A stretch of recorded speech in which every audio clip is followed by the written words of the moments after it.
Ali, How to Write a Book by Ali Carter. Chapter 4, Building Your World. How do you go about creating a world that's both realistic and captivating to the reader? My world building advice for new authors is pretty simple. Don't go crazy. When I hear about people trying to get an agent for a 1,000-page debut fantasy novel, I start to wonder if maybe they went a little overboard with the world building. Now, don't get me wrong, I understand the temptation. After all, making up stuff is fun. What if purple were yellow? What if swords were made out of fire instead of steel? What if spaceships look like old-timey cars and run on French fries? And world building probably feels like the key to success. After all, everyone loves Harry Potter and Star Wars, big stories set in big worlds. But it's very easy to make your story more confusing than complex, more boring than nuanced. So how do you know which world building details matter and which could be cut? Well, I think it really boils down to the type of detail you're talking about. Throwaway lines are small, inconsequential lines that color the world or characters but aren't really essential. They're like decorative buttons on a coat. They make the coat look nice and cool and finished, but they don't really serve a function. Without them, the coat might look too plain, though, so you want some. But if you had 900 of them on one coat, you will look ridiculous. So definitely throw in some details that add texture, nuance, and interest, but add them in moderation. But what about throwaway lines that aren't as throwaway as they seem at the time?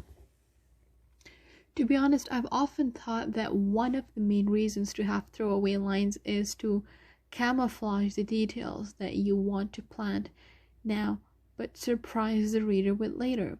My favorite throwaway line ever in Harry Potter and the Sorcerer's Stone, when Hagrid says he borrowed the flying motorcycle from Sirius Black.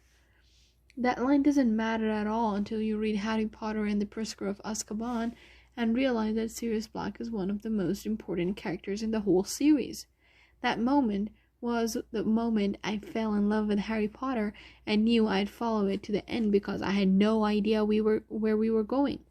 But most world building is bigger than more throwaway lines. Let's call those things world building pillars. These are the things that matter so much that if you took them away, a part of the story or world could crumble. So how do you build those? Well, I think that boils down to your initial question.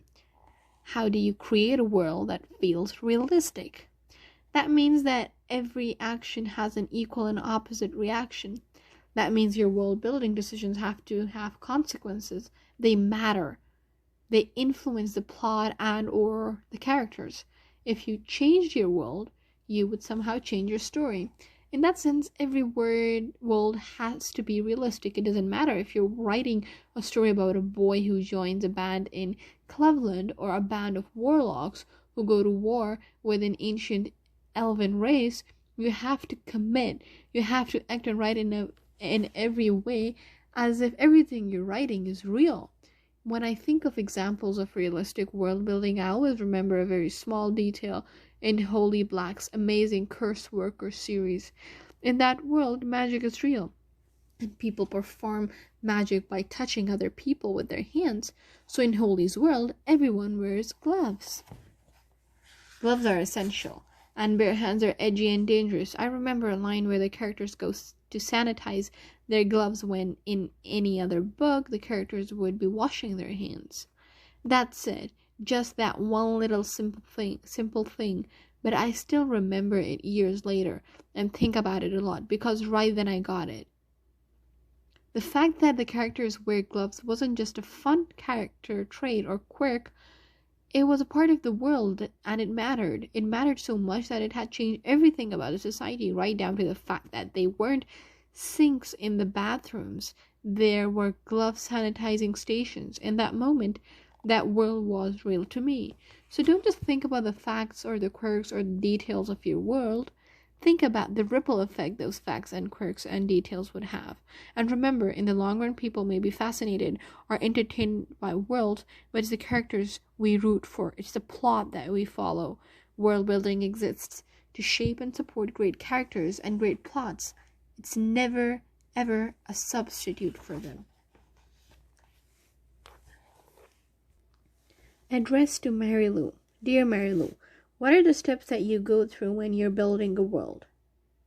I usually build a world by first building a character. With Warcross, for example, I knew early on that I wanted to write a story about a girl hacker and bounty hunter.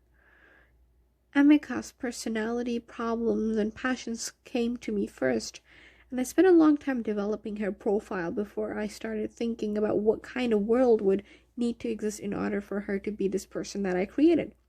So around Amika, I built the world of Warcross, a game that she would hack, technology that she would use in her bounty hunting, and so on. When I decided that I wanted to set this in our world in the very near future, I did a lot of research about real-world tech that is on the cusp of becoming mainstream. I tried to flesh out how those elements would be incorporated in our everyday lives. And within that, I placed Amika. I tend to build a world about halfway before I start writing my first draft. And as I'm writing the draft, the rest of the world building will fall into place. It's all very organic, shifting process for me, and I will constantly add to the world as the series goes on. When you're working with so many different novels and ideas, how can you separate the worlds? Does it all just blend together? Or is everything its own universe? This is something that will, again, vary a lot author to author. Whenever I do events, I am always asked if the characters in my series could ever meet.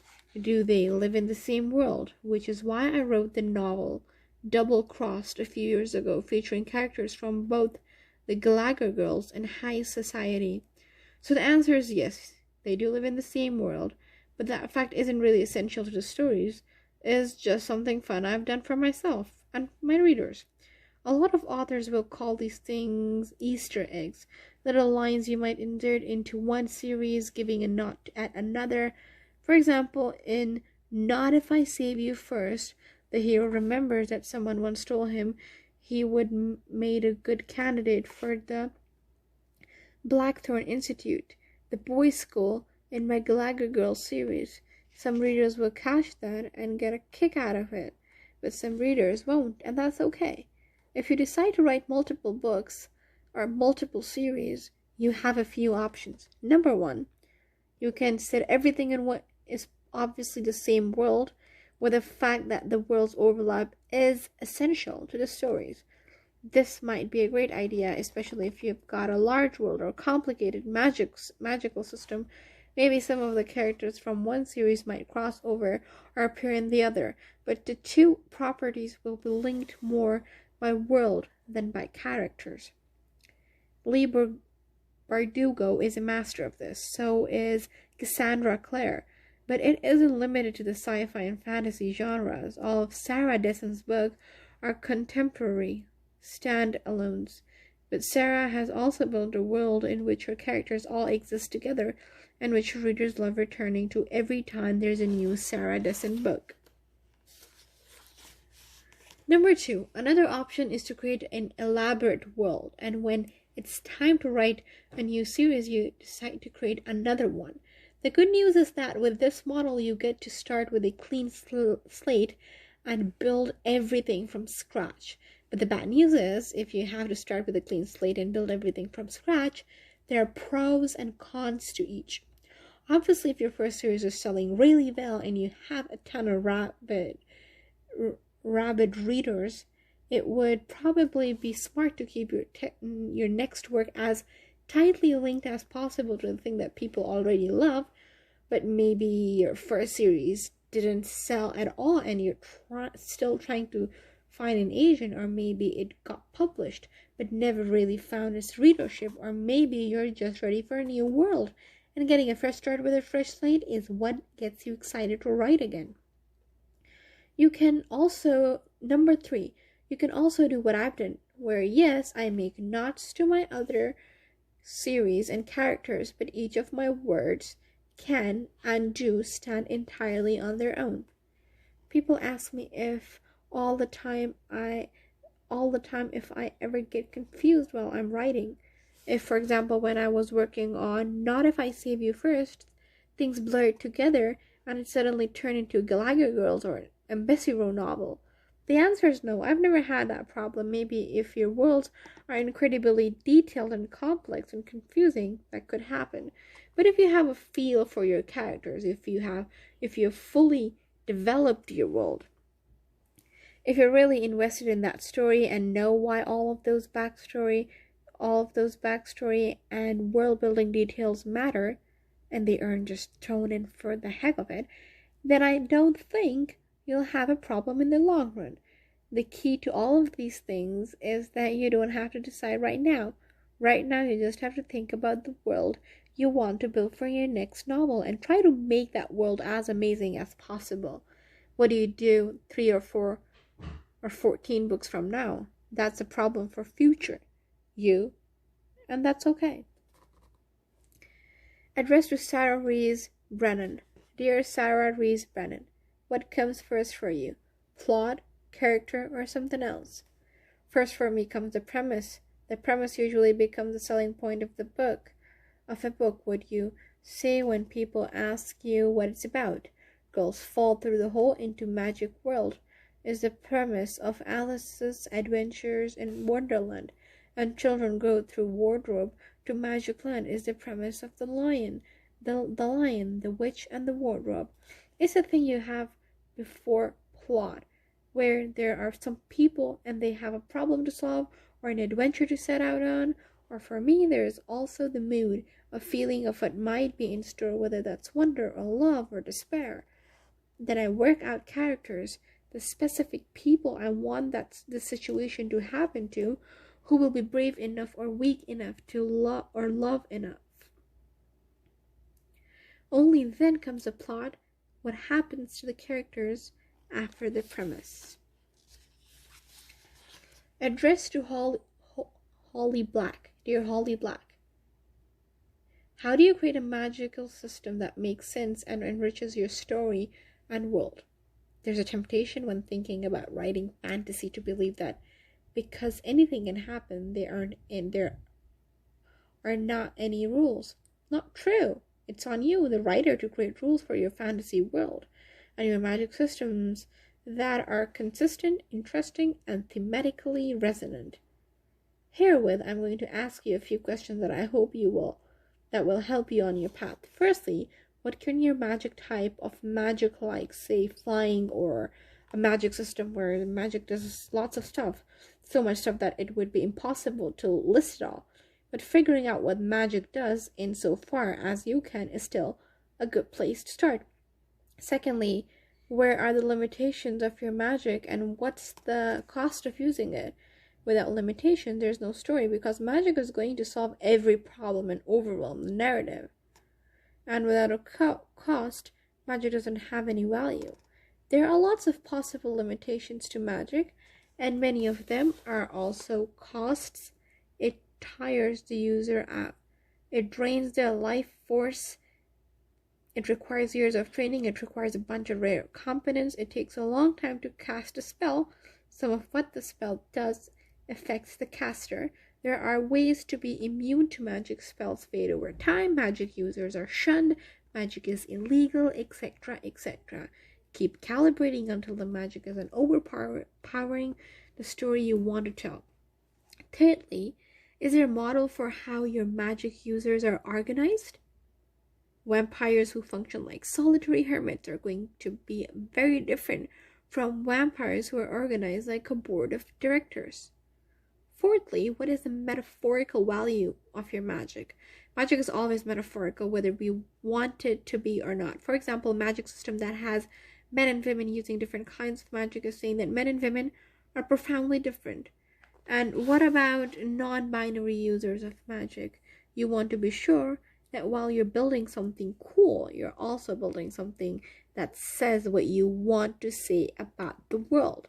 And lastly, ask yourself how magic will be used for real people to get the things that real people want: power, love, sex, money, etc. After you're done, recruit friends, especially friends who love gaming, to try to break your story by using the magic you've built to disrupt the world of your story. And keep calibrating. Good luck. I want to write a fantasy and sci-fi. How is your world building different since your stories take place in the real world? Thanks for asking this. In truth, it's one of my pet peeves when people talk about building worlds and only include speculative fiction, fantasy, sci-fi, dystopian, etc. The truth is that every type of author writing every type of book should pay a lot of attention to world building. I grew up in rural Oklahoma. We had cows and baled hay. I graduated in a class of 76, and I had the grand champion steer at my county fair 3 times. That's the real world. In fact, it was my real world. But people who live in big cities and ride the subway and go to school with thousands of other schools, they're living in the real world too. It's just a different world from the one that I knew as a kid. So if I were to write my story, I'd have to make sure my world felt real to the people who have never seen a steer, much less showed one at the county fair. I'd have to keep in mind that I'm going to school with 75 other kids indifferent from going to school with 4,000. Those experiences are all going to be very different, and those worlds should feel incredibly unique. In many ways, writing is the real world. In the real world is far easier than creating an entire world from scratch like people have to do with speculative fiction. After all, I've never had to describe how cars work in any of my books. Cars are just cars, gravity is just gravity, Europe is just Europe. But I also have the option of building my own little sandbox inside the real world and playing in whatever parts of it I want. You see, on the surface, my world looks exactly like the real world, but it's what goes on beneath the surface that allows me to have a lot of fun. Holy Black was the person who first taught me about open world fantasy versus closed world fantasy. And I think even if you're writing realistic fiction, you need to keep those concepts in mind. And in open world fantasy, the fantasy elements are pretty much out in the open. A lot of comic books and superhero stories fall into this category. After all, everyone in the Marvel Universe knows that Tony Stark is Iron Man and that there's a government organization called S.H.I.E.L.D. Closed world fantasies, on the other hand, exist behind a kind of curtain. Harry Potter might be the best example of this. In Harry's world, there's a whole parallel universe, complete with governments and banks and hospitals. Everything we have in this world, but with magic. It exists right beneath our noses, and no one has a clue. In a way, all contemporary authors are writing closed world fantasies. We're all writing the ordinary, regular world, but we're taking our readers behind a curtain into a part of it they've never experienced for themselves. After all, nobody knows that the Gallagher Academy for Exceptionally Young Women is really a school for spies. Nobody knows that a network of amazing art thieves and con artists is being run by a teenage girl out of a brownstone in Brooklyn. Nobody knows that the ruling family of a fictional European country is actually embroidered with powerful secret society, and one teenage girl has the power to bring them down, both down. This is what I write, and this is how I write it, by asking these questions. What are the things that are true for everyone in the world? Question mark. What are the things that are true for just my characters? Question mark. And what are the things that are secret, that only my characters know? So no matter whether you're writing witches or mean girls, remember that writing realistic fiction doesn't mean that everything has to be 100% realistic. It's still a story, it's still fiction, and it's your job to think about what's going to make it feel vibrant, what's going to make it feel real, not just in the sense of this is a place I know, but also in the sense of this is a place I want to know. What's the world that is going to result in the most interesting characters? Because if you change the world, you will change the characters, and we're going to talk about that next. Addressed to Dione Clayton. What's the best writing advice you ever got? To make sure what I'm writing is always true, find some sort of truth and lean into that. For a lot of writers, world building is the fun part. And by all means, have fun, create your world, figure out your magic, name your dragons, but remember, number one, world building isn't just for fantasy and sci-fi writers, it's for everyone. Number two, nothing happens in a vacuum. Whatever the elements of your world might be, make sure that those elements impact the characters and plot. Number three, world building lives to support interesting characters and plots. It's never a substitute for them. End of chapter 4.